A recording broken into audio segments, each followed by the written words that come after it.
Hello everyone, কেমন আছেন সবাই? আশা করি সবাই ভালো আছেন। আমরাও আলহামদুলিল্লাহ ভালো আছি। আজকের ভিডিওটা হলো মানে মঙ্গলবারের বিকেলের ভিডিও। তো সন্ধ্যার পরপরই এই মাছ, চিকেন এগুলো সব কিছু নিয়ে আসছিল। রূপচাঁদা মাছ, তারপরে সাথে তেলাপিয়া মাছ, আর হলো এখানে চিকেন। অনেক দিন হলো মানে বাড়িতে চিকেন আনা হচ্ছিল না, ওই জন্য মানে চিকেনই নিয়ে আসছে। তো এগুলো সব কিছু এখন কাটাকুটি করে তারপরে গুছিয়ে নিতে হবে।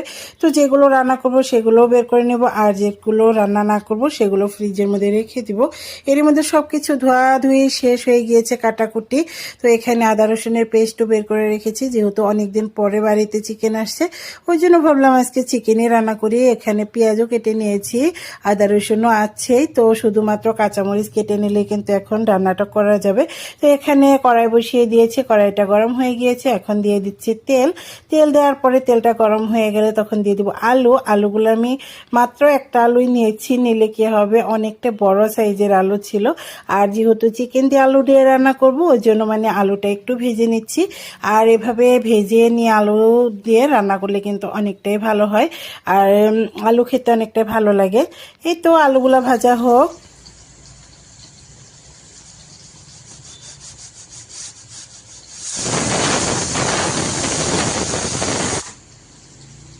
ওদিক থেকে খিচুড়িও হয়ে গিয়েছে। মানে আমি আজকে যেহেতু চিকেন রান্না করছি, ওই জন্য ভাবলাম খিচুড়ি রান্না করি সাদা ভাতের পরিবর্তে। তো এটা তো রাতের রান্না বান্না। তো এখানে এদিক থেকে আলুগুলাও ভাজা হয়ে গিয়েছে। আমি জিরা ফোড়ন দিয়ে তারপরে পেঁয়াজ ভাজতে দিয়ে তারপরে দেখে আসছি আমার বাবাটাই কি করছে। তো পেঁয়াজগুলো ভাজতে যেহেতু একটু সময় লাগবে, তো দেখছিলাম ও মুখের মধ্যে ক্রিম মাখিয়ে তারপরে একটু নাচানাচি করছিল। তো ওকে দেখে এসে তারপরে দেখলাম পেঁয়াজগুলো ভালো করে ভাজা হয়ে গিয়েছে। তো তারপরে আমি কাঁচামরিচও দিয়ে দিলাম। কাঁচামরিচটা একটু সময় ভেজে নিয়ে তারপরে দিয়ে দিব আদা রসুনের পেস্ট। তো আদা রসুনের পেস্টটা দেওয়ার পরে কিছুক্ষণ ভেজে নিব। দেখছিলাম যে ফ্রিজের মধ্যে যেহেতু ছিল, এগুলোর মধ্যে একটু পানিও ছিল, ওই জন্য মানে অনেক ছিটাছিটি করছিল। তো এই তো এদিক থেকে মানে আদা রসুনের পেস্টটাও ভাজা হয়ে গেল এরই মধ্যে। তারপরে যদি বেশি ছিটাছিটি করে তাহলে কিন্তু একটু পানি মানে ঠেকে দিয়ে তারপরে আদা রসুনের পেস্টটা ভেজে নিলে বেশি ভালো হয়।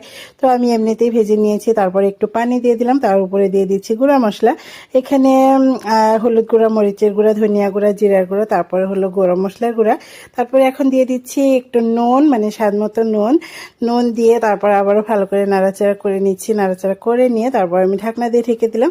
দেখুন এরই মধ্যে কত সুন্দর করে মানে এই মশলাটা কষে গিয়েছে। তো মশলাটা একটু নাড়াচাড়া করে নিলাম। এখন দিয়ে দিচ্ছি চিকেনগুলা।